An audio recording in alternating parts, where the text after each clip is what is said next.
Hello everybody and welcome to the latest Elite FPL video with myself, Steve-O. Yes, it's me again. Today is of course Friday, which means it's score prediction time. As I discussed on video the other day, I've been doing this for about 10 years, just score predicting. I pride myself on my score predictions. And yeah, I don't know why, this specific game week just feels a bit flat.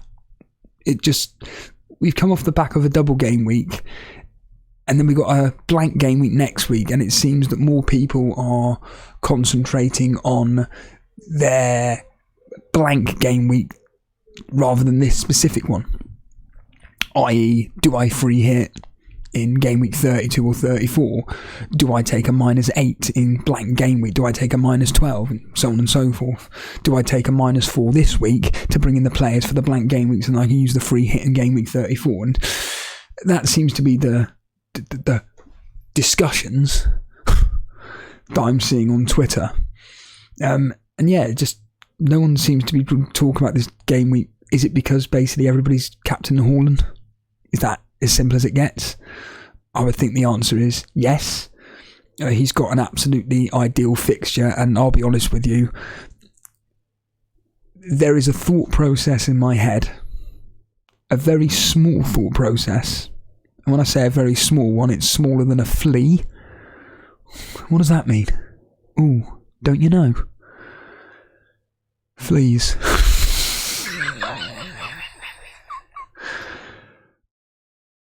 I think potentially this could be one of those captaincy options where you could triple captain Haaland this week.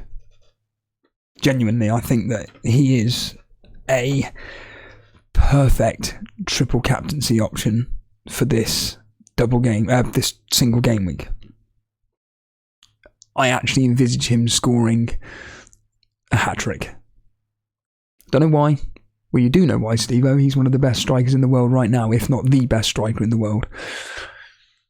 And he's up against a Leicester team that ship a lot of goals, and Dean Smith's in charge. Randomly. Whether that improves them or not, I have no idea. But certainly, I think that there's a very, very good chance that Haaland gets a hat-trick this week. Obviously, they're winning 3-0 in the Champions League. I think that Pep Guardiola is still focusing on the treble. Obviously the FA Cup, the Premier League and the Champions League. The fact they've got a 3-0 lead at half time. I've got to stop doing that. It's getting on my nerves. The fact they've got a 3-0 lead at half time in the Champions League. I'm not suggesting for 1 minute they're going to take it easy at the Allianz Arena? But I certainly do think that Pep is going to be playing pretty much his full strength team in every single game up until he realises that either A, he can't win the Premier League, or B, when he's won the Premier League, because Arsenal have capitulated for some reason, which they won't have done. But yeah, even I haven't even really looked at this. I mean, I do. In fact, 99% of any video that I do is just literally, I just hit record, that's it, and I just chat like I'm doing. I've got a general idea of what I'm going to be talking about, i.e. score predictions, but all of this is just off the fly. And even I personally haven't even looked really at this game week at all. I have done a transfer. And am I happy with it? Yeah, because it was the transfer that I wanted to do last week Sunday, I think. So I kind of just did it. And do I feel good about it? Yeah, I feel good. If anybody recognises that reference from The Simpsons, let me know in the comments below if you recognise that reference. I feel good. I can't believe this. A man with clearly a eating disorder and a woman with extraordinary blue hair. What's your name, Bart? Rudiger. What's your name, son? Rudiger. His name's Bart. It doesn't matter what his name is. The point. Fucking hell. But yeah, even me, I just look at this game and just think, whatever, I don't really care. Literally, because it is just this, what are we going to be doing for the blank game week? And I am in that kind of thought process, really. And to be completely blunt with you, I had more enjoyment figuring out, so Blonde in the Discord members chat, she hinted at, and it looks like she is doing it, she's doing a wild card, and I took great pleasure in helping a rival out how to do a wild card and what I personally would go with, and essentially it just boiled down to triple Arsenal, triple City, double Brighton, and then it was just the odd Liverpool player, Crystal Palace, and so on and so forth. And basically, it worked out that she would have had God knows how many players for the double game week 31. She would have had 10 players playing in game week 32. So I pretty much sorted out her team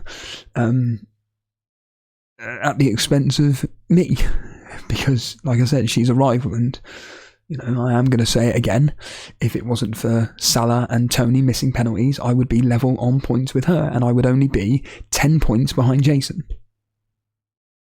2 missed penalties has cost me being 10 points behind Jason, who was, if you remember, 60, 70 points ahead of me?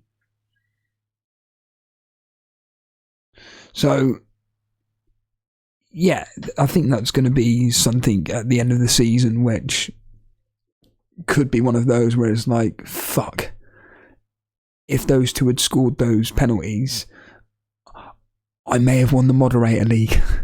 I may have won Torbay Elite. Unlikely, because I'm so far behind these people that it'd be impossible to do so. But certainly, last week's, what would you call it, episodes with Salah and Tony have put me back a lot, because rather than being only 10 points behind Jason, I'm now 35 points behind Jason, and I'm like 20 points behind Blonde and 20 points behind Dread. So yeah, it does piss me off. I can already hear some Muppets saying, "Get over it, Steve-O." Well, yeah, but like I say, I take this game seriously because I am in mini leagues which I want to win. And if you look deep down inside yourself and you say to yourself, well, why am I playing this game? And you say, well, I'm playing it for overall rank. Well, that means you have to beat people. Anyway, but yeah, like I said, I really enjoyed doing Blonde's wildcard team on the members video. And she did actually write a comment, which I've literally just written 10 seconds ago before I hit record. I really appreciate the time. Really appreciate you taking the time out to address my wildcard. This has really helped me objectify my team and given me food for thought. So when her team is completely different to what I said, we know that she's gone completely against my advice. There it is again. You had Bilal here saying that I really enjoyed you opening up like this, Steve-O. Open him up. He's your friend, damn it. Open him up.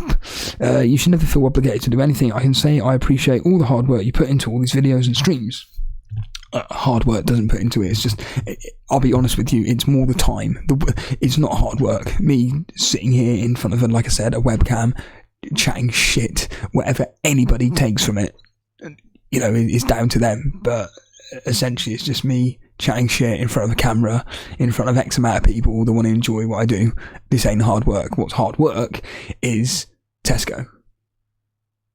That's hard work. Take yesterday as an example. A complete clusterfuck of a dickhead of a manager that doesn't have a fucking clue what he's doing. And it takes me, arguing my point that essentially all you've done is wasted time in the past hour and a half. So I now have to catch up an hour and a half worth of work that could have been done an hour and a half ago. But because of your fucking incompetence, you fucked me over. Which pretty much happened. That's hard work. sitting in front of a laptop just talking about what I want to talk about, it really is not difficult at all. You know, I go back to it. I'm sorry to sound like a broken record, but the only thing that's hard is when I've come off from a stressful day at work, and that's when I cannot be fucked to stream or do any form of video. I just want to be in my own headspace and avoid anything to do with having to vent, basically. I just want to watch a TV show that I want to enjoy, or whatever I'm watching at the time. Last night, Luther, the Fallen Sun, absolute garbage. The most ridiculous thing I've ever seen in my life. Now, I don't know if I need to have any backstory to it, why it was like the way it was, but I just found Luther, the Fallen Sun, ludicrous. Absolutely ridiculous. Like I said, it made Saw 7, this is what I said on Twitter, it made Saw 7 look like a Grammy Award-winning film. And Saw 7 is atrocious. So yeah, I didn't quite get what the hype is around this Luther, but anyway. Yeah, I'd rather be just, like I said, in my own thought processes and just settling down rather than having to do whatever. But with regards to, this is still Bilal, with regards to events going against you in FPL like penalty misses, my experiment of watching no content all season, how are you watching this then? My experiment of watching no content all season has really been positive for me. Just helps me move on more easily from these frustrations and able to zone out when necessary whilst enjoying the game for what it is. This is just me, and this is from a selfish point of view, what I'm saying. But what I take from that is that when people like me are then venting about, for instance, the penalty misses, I think Bilal, along with a few others, probably just laugh and enjoy the fact there's someone else venting for them. Because obviously Bilal watches this content, but when it comes to others, obviously he's not. So it means that, like with me, I avoid it all. It's why, admittedly, on Twitter now I've kind of unmuted certain accounts and everything, but it's slowly getting to the point again where I'm like, yeah, you tweet too much about FPL and it's kind of boring me. And it does keep, as Bilal's kind of saying here, is that it keeps reminding you of what happened and what happened and what happened. You know, when you go on Twitter, for example, and you'll have individuals saying, if Salah had scored that penalty, I'd be this amount of points, and basically doing what I'm doing as a spoken word, whereas these individuals are writing on Twitter. The problem is, though, these people writing on Twitter is that it just is just all day, and it's just like, I get the idea. But anyway,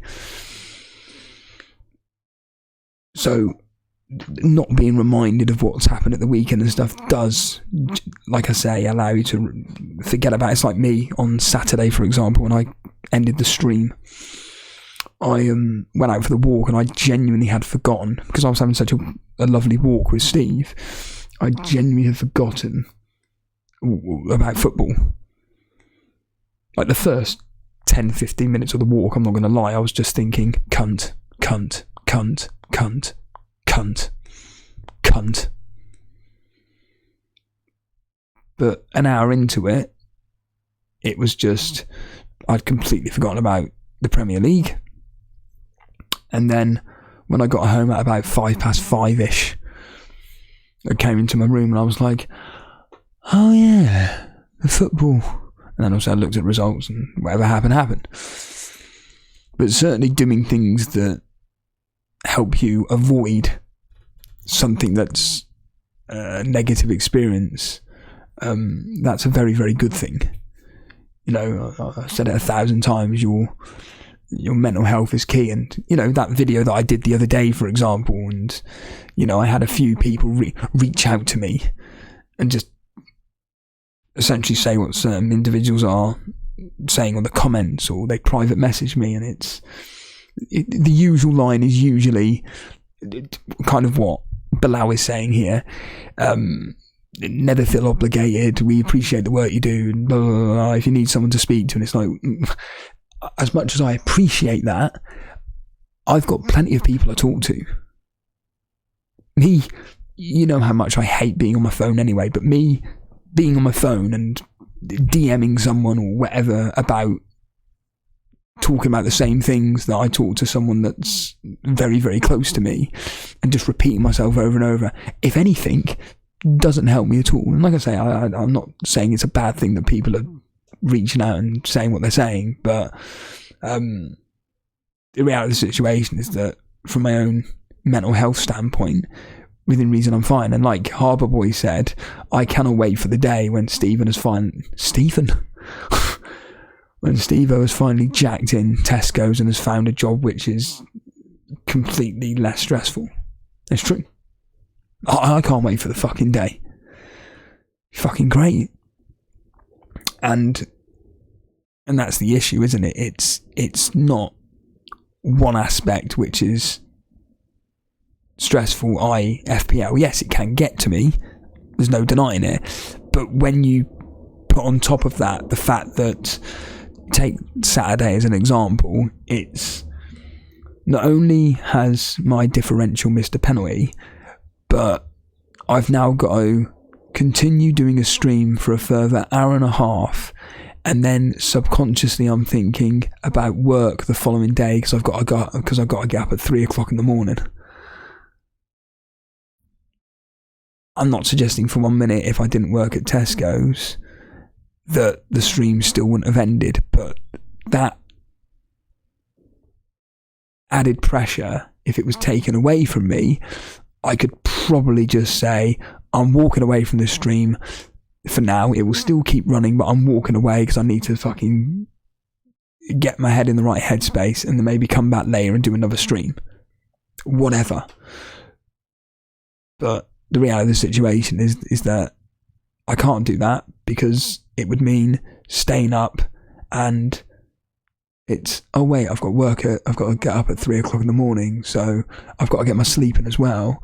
But I can't do that because I'm now streaming at 7 o'clock at night, reflecting on what happened at the 3 p.m. kickoffs.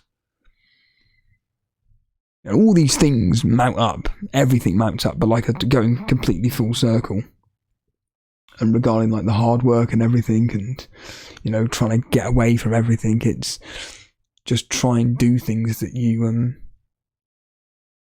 that makes you happy, basically, just to avoid FPL. I know I sound like a broken record, and I'm sure someone's saying, I've heard this fucking speech 1,000 times. Yeah, you probably have. But in the context of this conversation here that I'm having with the people that are kindly commenting, I will address those comments. And reality of the situation is that it's a talking point, and I know there are people here that just literally their life is just fantasy Premier League. I get it, but if you're not in a healthy headspace, then it's just going to continue to make you miserable, and will have that negative thought process towards the game itself. You know, we always use like people that gamble or drink. You know, the only difference with that is that it has a severe negative impact on others, or implications on the individual themselves. In this specific issue here regarding fantasy football, if it's really, really getting you to the point of where you're really not enjoying it, and for whatever reason it may be, whether it's you watch too much content, whether you consume too much Twitter, Instagram, whatever, essentially social media to do with fantasy football, or you're just not enjoying the game full stop, you can delete those things. You can do it, like I've done it with Twitter, just mute. But with things like alcohol and gambling and stuff, like I say, it's a completely different ball game, unfortunately. Harry Dawson here was just saying, I've personally gone with Ings Rashford and Maddison out for Solanke. Oh, God. I don't know what this obsession is with Solanke. I'm assuming it's to bring in these particular players here. Solanke, Salah and Grealish. So bringing in Salah and Grealish, very, very good moves. He's done this for a -4. I may be captaining Salah, but we'll find out in a minute, won't we, with the score predictions. I'm going to throw a few Hail Marys. He's put Marias, but I'm pretty sure that's Hail Marys, isn't it? Hail Marias, whatever. I'm going to throw a few Hail Marys after I'm... Because, blimey, Harry... English lesson with Steve-O. I'm going to throw Hail Marys around, seeing as I'm at the 800,000k mark. To be fair, those Salah and Grealish, perfectly fine moves. Very good moves. And for whatever reason, this has been put into the held for review. I'm assuming there's a swear word in it. It's from PK7. You have to do what's best for yourself in this situation. FPL has way more lows than highs, I suppose. I think your passion, especially when you're doing shit, is part of the entertainment value. Yeah, we go back to what I just said with Bilal. Bilal's coming a second ago, which is, if you're only consuming Elite FPL as an example, you've got me in front of a camera venting so much frustration that actually as I keep saying, it's kind of representing that individual. Now, I keep saying this, I know there are many people out there that cannot stand our content because their opinion is these are just two fucking idiots in me and Jason that are taking this game too seriously. But my attitude is, yeah, but why are you playing the game then? You take football too seriously, you take golf too seriously, you take tennis too seriously. You know, you could apply it to anybody. But someone just showing their passion, or more specifically their emotion about what's going on regarding their fantasy football team, or whatever's going on in and around that's affecting their fantasy football team. I've always said this, there's nothing wrong with it. In fact, I've said this 1,000 times. Whenever I've watched FPL content and it's from a live aspect and they're covering football, I'm actually more invested in the ones which are showing genuine passion than the ones that are just like, oh, Tony's missed a penalty. Oh, well. And you're like, but he's in your team.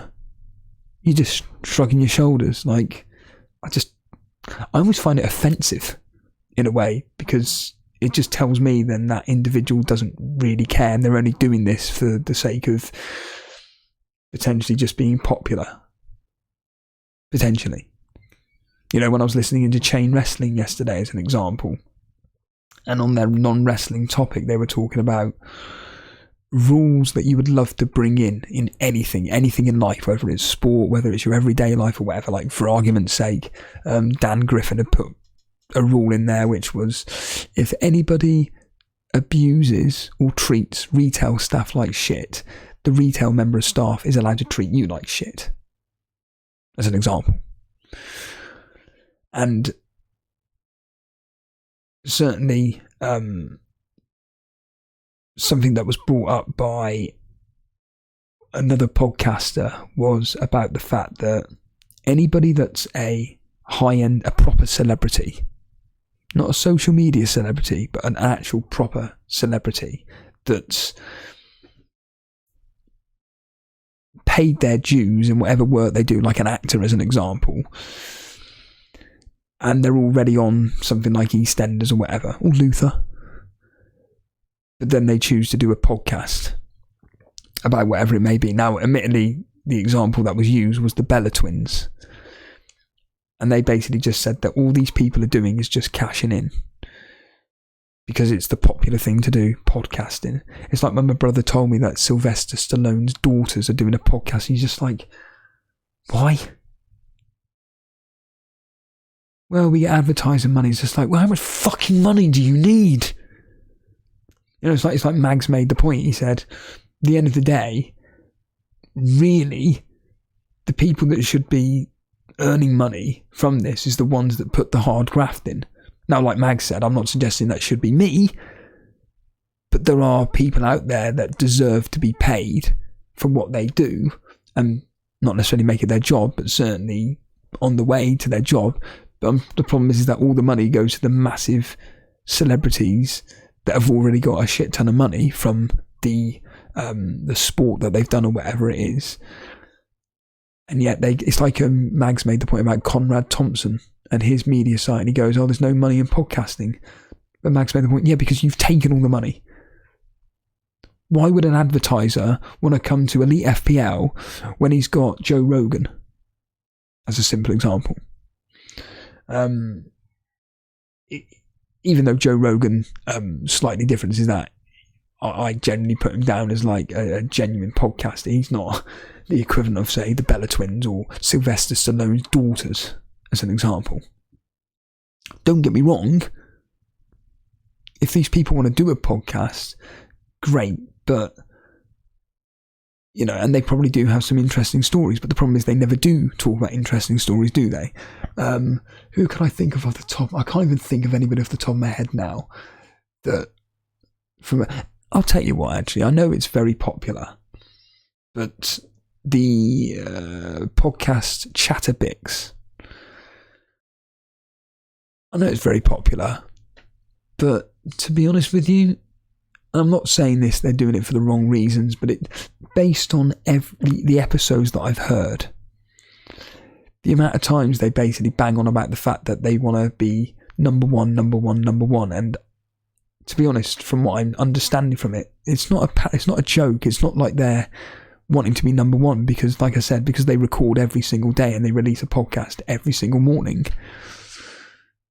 That based on all the episodes that I've heard, which is the older ones, even to current day, they kind of just keep going on about the fact that, and I think they're being absolutely serious with it, we want to be having more downloads. Like, there was one episode I listened to, and one of the guests just basically said, oh, just of interest, how many listeners were you getting at the start? And Joe just basically went, well, our first episode got something like 30 listens. Okay, fair enough. I was quite surprised at that. But then our second episode got 600. Oh. And then next episode of that got 1,000. Next episode after that got 3,000. Essentially, it was just doubling and doubling and doubling each episode because of, number one, their presence on social media, number two, who they are. But they kept banging on about the fact that we want to be number one, we want to be number one, we want to get to number one. And again, are they doing it as a parody? I really don't know, but the fact that they're at a stage now where they have done Patreon, where for Patreon you get photographs. Great. I get photographs. Brilliant. You may get the odd video. Great. You've got to be really, really seriously passionate about a celebrity or a famous person more specifically to sign up to a Patreon of theirs to want to see photographs where, in reality, if you go to any of these people's social media sites, they just upload it to Instagram or TikTok or Twitter. Like, it's fucking mental. Like, I'm not suggesting for 1 minute acting is the highest paid job on the planet. Based on many things I've listened to, it's not that great paid. But I think they're doing okay enough. And for them to do a Patreon, I just find it like, what? It's just ridiculous. And I keep saying it. It's like on YouTube, for example, with the likes of BT Sport, WWE, it's, yeah, we're going to monetize our product by putting adverts on there. It's just like just draining every fucking penny possible out of anything. And yeah, I know someone's already saying, well, what's wrong with that? What's wrong with it? Well, there is nothing wrong with it, but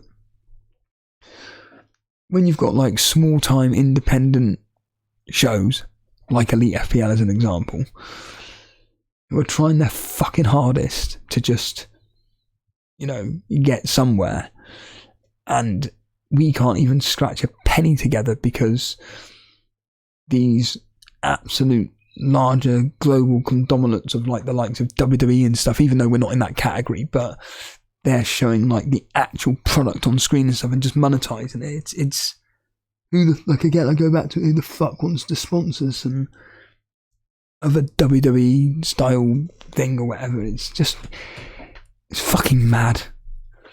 Why am I talking about that, by the way? I can't even remember. But going back to PK7, I personally became a member for your personal stories, mainly around Tesco / the gym, etc. As you say, this isn't such a channel for FPL advice, although I get it's predominantly FPL. Not today so far.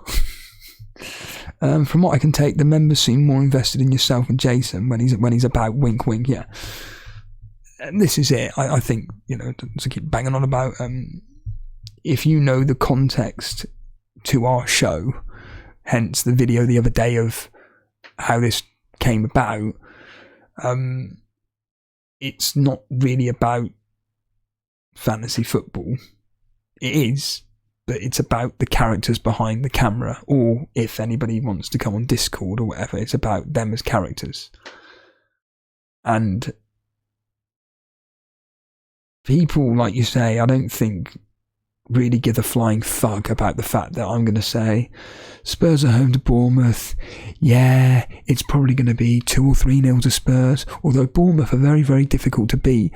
But it's at Tottenham's ground. They usually win, so I'm going to go 2-0. No one cares. No one gives a shit. No one's going to go, if Steve-O thinks that's 2-0 and he only thinks Man City are going to win 1-0, maybe Harry Kane is the better option. No one's thinking that. No one's thinking that at all. Even if I was... I mean, don't get me wrong, I would never say this, but even if I was to say something like, oh wow, it's Arsenal away at West Ham today. Well, West Ham, they could be a bit leggy when it comes to their match on Sunday. They're up against a team where Arsenal don't concede many goals. So if you are looking for a transfer, maybe it'd be better to bring in an Arsenal defender, because then you've got not only a player playing for a team that's up against a team that can't score, but also you've got a playing player for next week. Anybody going to listen to that? No. Even though it's sound advice, no one's going to listen to it. No one cares. No one gives a shit. They just want to hear me ranting about the fact that some dickhead yesterday at Tesco's, you know, like I said, decides to make my life a misery because they're a moron. You know, because these people don't seem to understand what's right for business. Like I said, the people that I work with seem to think that the more staff, the merrier. Even if the staff are blind and don't know what the fuck they're doing, they'd rather have that than one person who can see everything, and I've seen everything, and essentially can do the job in an hour. But nah, they'd rather go with 40 blind people that wouldn't even be able to do the job because they can't see. So I'm moronic the people I work with. Like yesterday is the simple example.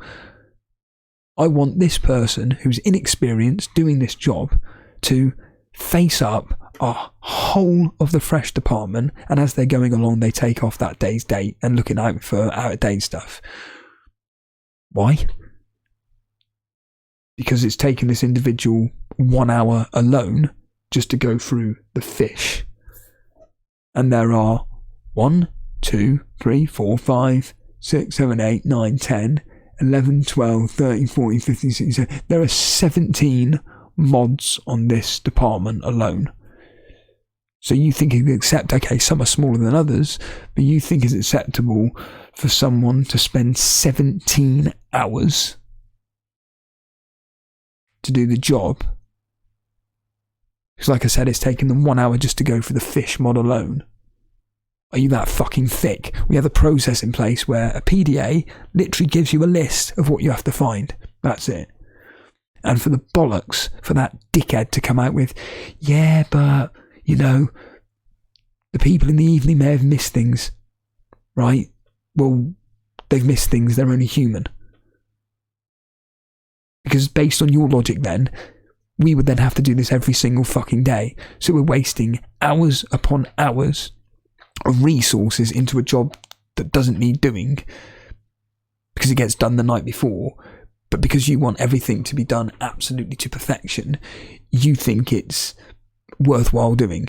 You're a fucking idiot. You're an absolute fucking moron. That's what people want to hear about. Not what I'm about to talk about now, which is the score predictions. Just the 35 minutes into it. So, as ever, I'll be just going through my own score predictions. Oh, last week, actually. Talking of which, essentially, can find it, which I don't think I can because I'm an idiot. I'm pretty certain, in fact, I know that I've got so many wrestling notes here. It's ridiculous, isn't it? I basically know that because do you remember last week when this is mental. Look at that. These fucking notes. Fantasy football shit. Wrestling. More fantasy football stuff. Wrestling. All I want to do is find the piece of paper from last week's show, which I can't find. It's brilliant, isn't it? Absolutely fucking typical. But all I do know is that Az came out on top. He got most outcomes right, plus he got 2 bang on the money. One of them being the... What game was it last week? I think he got the West Ham game correct, was one of them. And there was another one as well. And then I came second and Mark came third. As I always do, 1 point for correct outcome, 3 points for correct score as well. People seem to have had a problem with that. They didn't understand. Again, this goes back to the character, isn't it? People know I like Black Box. They know I like the predictions thing. And I just thought it'd be a bit of fun to just pretend that I'm talking along with them. Some people didn't understand the irony in it. Because they're fucking idiots. But yeah, so I'll just be quickly going through all this. And we'll be able to get out of here. So already I'm seeing is Aston Villa versus Newcastle. And Aston Villa, a team that are pretty poor at home. Their results are all over the place versus a team who only draw away from home and are very, very good and are looking to cement themselves in that Champions League spot. Level on points with Man United. And yeah, looking at Aston Villa here at the moment, okay, they're 8th of the table, 1-8, drawn 2, lost 5. Admittedly, they've won their last 3. Newcastle, on the other hand, 1-7, drawn 6, lost 2, won their last 3.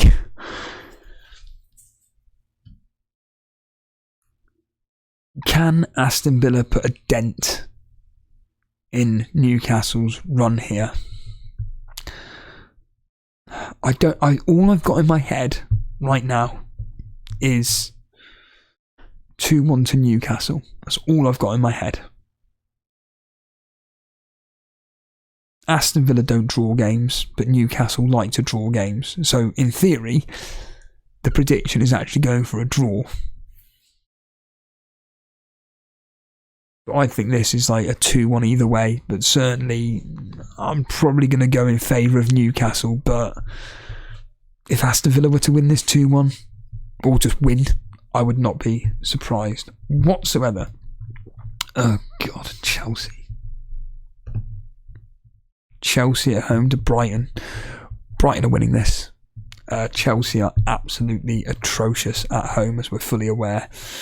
1-6, drawn 5, lost 4. Only scored 16 goals, conceded only 12. They've conceded 12. Brighton again are a team who, away from home, they are very, very good, and they like to score goals. But they do like to draw games as well. In the last 6, they've drawn 3, won 2, lost 1, and that one was against Tottenham, wasn't it, last week? 2-1. I think Brighton win this, and I think I think if Brighton give it a go, I think it could be the reverse. I think it would be 2-0 or 2-1 to Brighton, because Chelsea are fucking abysmal. In fact, I wouldn't be surprised if it ended 2 or 3-0 to Brighton if Brighton play at the at their level that they've set this season. Everton versus Fulham. Fuck me.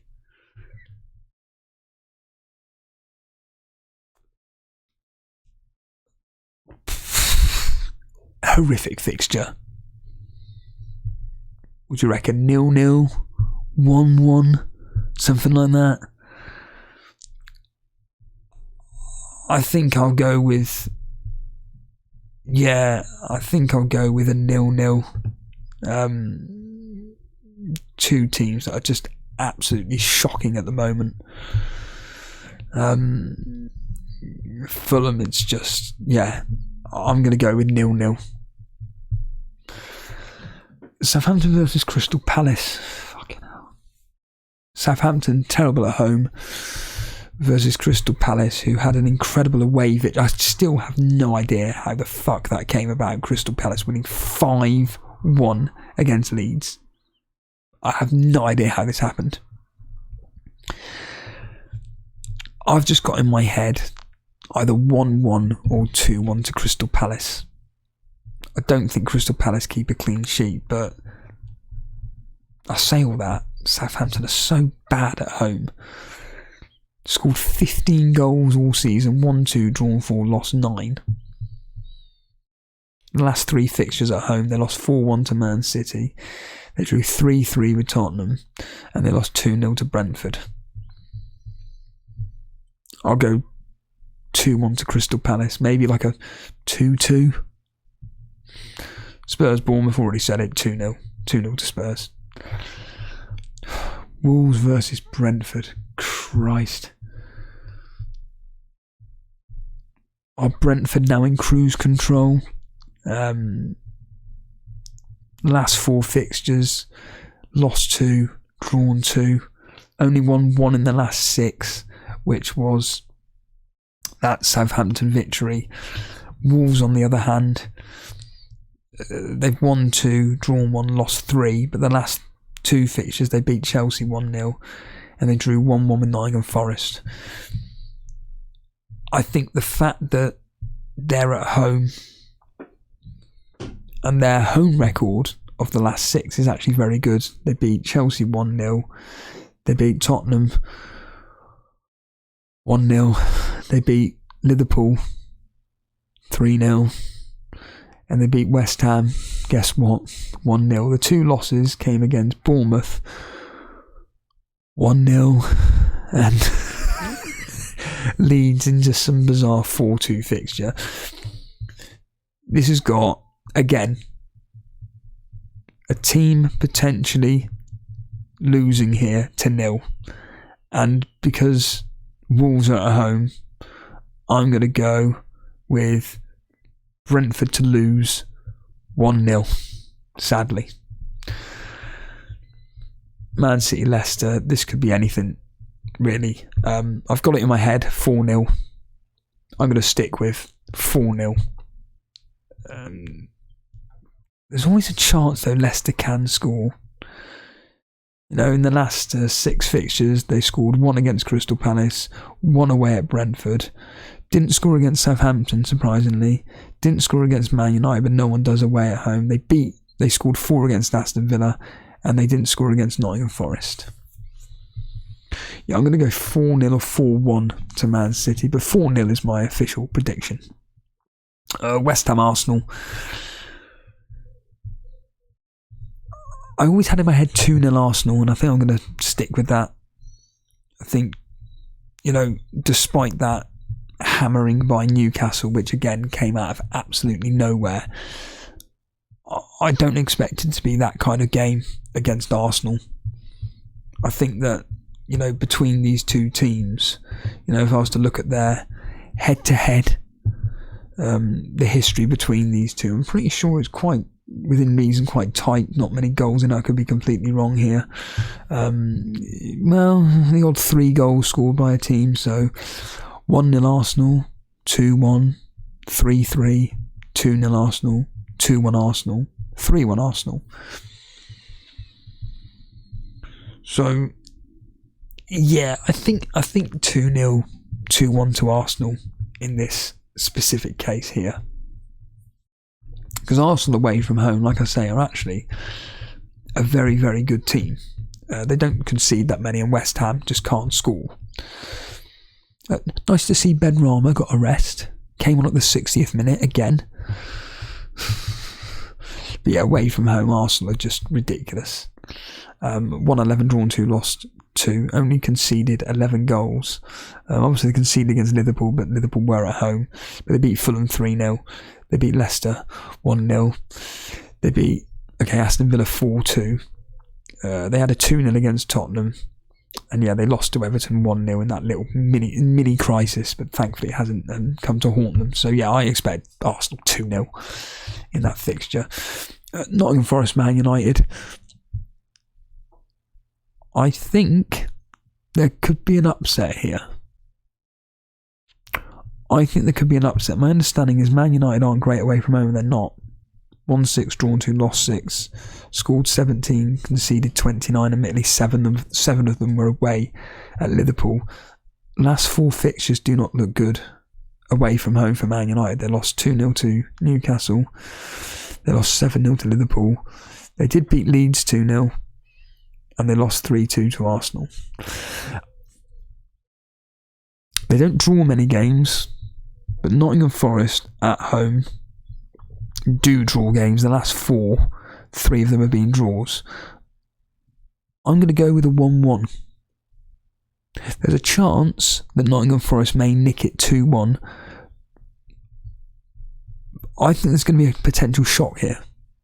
So I'm going to say it now. I think there's a potential shock here. I'm going to go with a 1-1 officially. I think Nottingham Forest could nick it. And finally, the Monday Night Football. Leeds at home to Liverpool.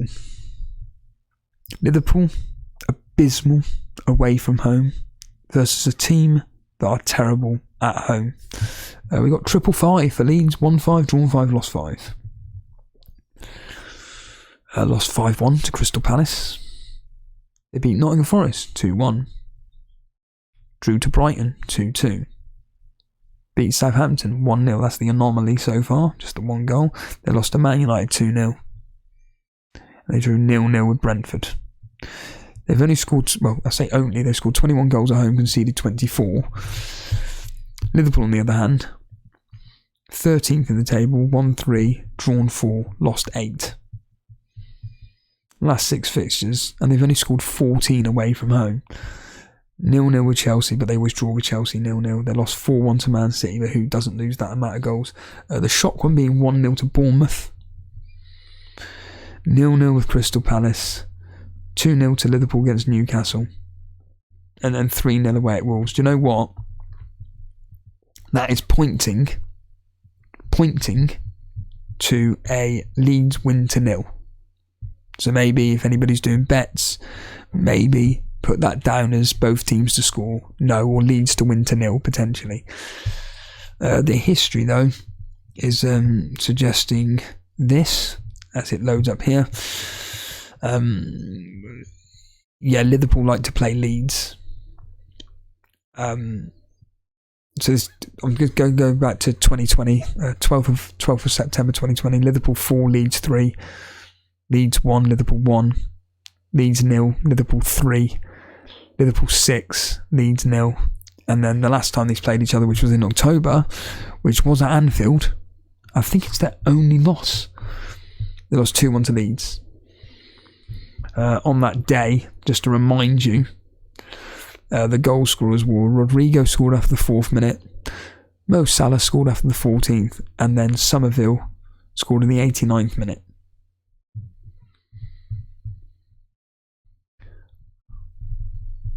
I think though that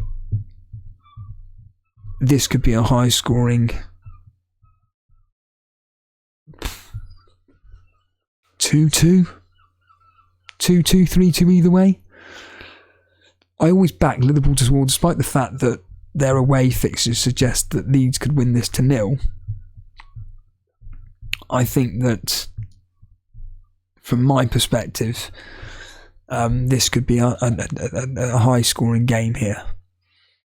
If the Leeds crowd can get, they will do. They'll get behind their team here, and I'll go with a 2-2 in this particular fixture, under the lights at Ellen Road at 8 o'clock on Monday. Yeah. Very, very interesting set of results there. Were they interesting, Steve-O? Not really. But, as ever, I'll see you tomorrow at 3 o'clock if I actually do the stream. But I don't think tomorrow there's anything of Wolves, Brentford, I'll have Brentford players, Spurs, Bournemouth, nothing. Southampton, Crystal Palace, nothing. Everton, Fulham, nothing.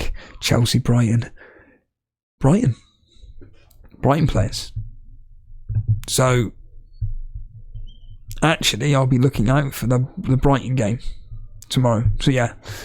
If you want to join me at 3 o'clock tomorrow, you can join me at 3 o'clock tomorrow, covering all the 3 p.m. kickoffs. On that note, as ever, do appreciate you guys supporting myself and Jason. And, I'll see you tomorrow at 3 o'clock.